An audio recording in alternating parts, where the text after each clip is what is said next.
Hello and welcome back. I'm Dr. Lori Williams. And happy New Year. It is 2026. I can't believe we're already like almost a week into 2026. Time is flying way too fast. So today I want to talk to you about two aspects of modern psychology that just most, in my opinion, this is just my opinion, but most of psychology just doesn't measure up.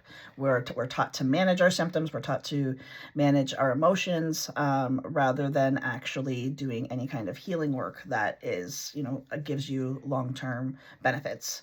So today I'm going to be talking about two of these psychology-based ideas that just essentially just really, really fall short. And I'm also going to explain to you why. So first and foremost is I statements. And roughly put, I mean, I'm not quoting anything, but just the idea of I statements is that if you have a conflict with someone and you use I statements, is I feel this and I feel that, this is happening, or, whatever it is, that the other person is going to be receptive. And ideally they'd be like, oh, I didn't realize you felt that way. Let's fix this. But in reality, that only works for people if both people are on a healing journey. And I'm going to take back that statement. It doesn't work at all, because even people that are on their healing journey and have gotten to that point where they're self-aware enough, they know that they're not making you feel anything. You're feeling that way, not because of something that they did. What they did has triggered you. And essentially it comes back to you. It's something that you're not giving yourself. It's something, maybe a boundary that you don't have in place. Maybe it is something that you have been, expecting yourself out of other people. You're waiting for that other person to show up in a certain way. And the truth of it is that's not anybody else's responsibility. It's up to you to give yourself these things. So when you say I statements to somebody, especially somebody who's not on any kind of healing journey at all, they're going to see that as an attack. They're going to see that as some kind of a form of manipulation and control.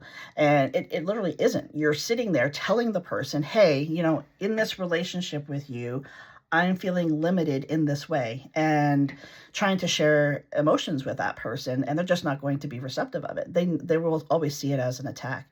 I've actually been on both sides of this, and it's really interesting, especially in the work that I do. It's really interesting to see how using I statements, one of my kids have used I statements with me plenty of times earlier on in my healing journey, and I can honestly say I never heard that child come from the perspective of they're just telling me how they felt. I was 100% triggered in it, 100%, every single time.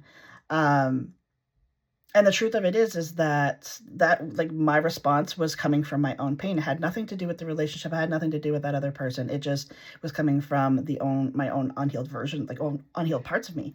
So I've also been on the other side where I have done the I statements and had somebody believe that I was trying to control and manipulate them. And the truth of it is I was just literally trying to share my feelings in our relationship to try to make our relationship healthy, because a healthy relationship is about conversation. It's about having tough conversations.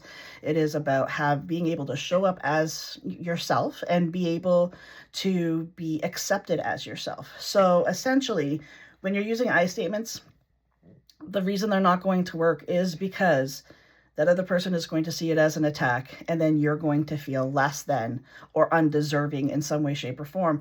And we stay on this loop of just both parties either going away and never speaking again, or, having more emotions and more hurt feelings that they have to work through. So I do not advise on I statements at all. In fact, I would say don't even put that in your toolbox of things to use. The other thing is blaming other people and then trying to justify your emotions around it. If you're blaming somebody else, I'm sorry. It's just the game over. If you're blaming somebody else, you're just done. You're giving all your power away. You're stuck in this victim mentality. It's not helpful for you. It's never going to change anything. You're never going to grow there. It literally, you're just setting yourself up for failure.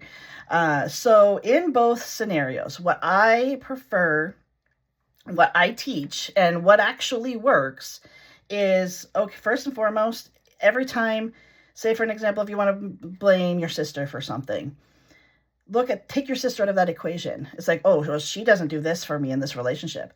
No, in fact, you're not doing that for yourself. It's how are you letting yourself go? Oh, she doesn't listen to me in this relationship. My feelings, my voice is unheard in this relationship. Well, where are you not listening to yourself? Because I guarantee you, once you start listening to yourself, you're going to start putting boundaries around that relationship with your sister to make sure that you're being heard.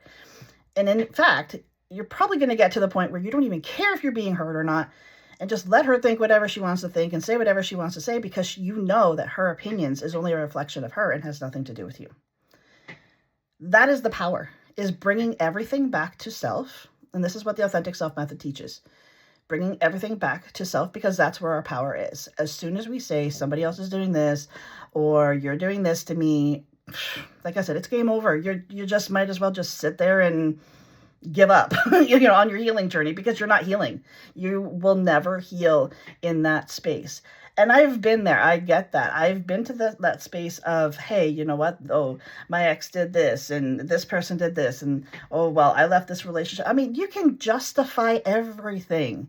I'm actually going to be doing a video soon on how our brain works to, regardless of what we tell it, it's going to prove it right. Always. And the same goes here in the situation. It's always, your brain is always going to be able to justify your feelings, your actions, 100%. It doesn't mean you're right, though. It just means that your ego is trying to keep you safe from conflict or from the pain of somebody else hurting you. No, you're sitting there hurting yourself. And this is why I'm so grateful for the authentic self method. So I'm able to teach people how to take all of their power back, to be able to fully stand in that power, and to be able to truly heal themselves so that nothing or no one outside of them has any power or control over them. That is the whole point of the authentic self method. It's coming back to self. I actually am at a point now where it's like, oh, I have conflict here. How the hell is this my fault? Like, bring this on. I love that everything is my fault. Absolutely love it. I don't avoid that anymore, because I realize that is my potential for growth. If something is your fault, which everything is your fault in both parties, in every relationship, in every scenario, it's both people's fault. They all both have fault in it. So if you sitting there thinking, oh, well, it wasn't my fault, you're wrong. It 100% is your fault, but that's a good thing, because that gives you an opportunity to grow. And that is where your healing lies, is in understanding that it is your fault. And that's not coming from a place of blame. It's coming from a place of accountability and the ability to want to grow and to want to mature, emotionally mature, and to come back to the authentic soul expression of who you are. Thanks so much for joining me today, and I'll see you back here next time.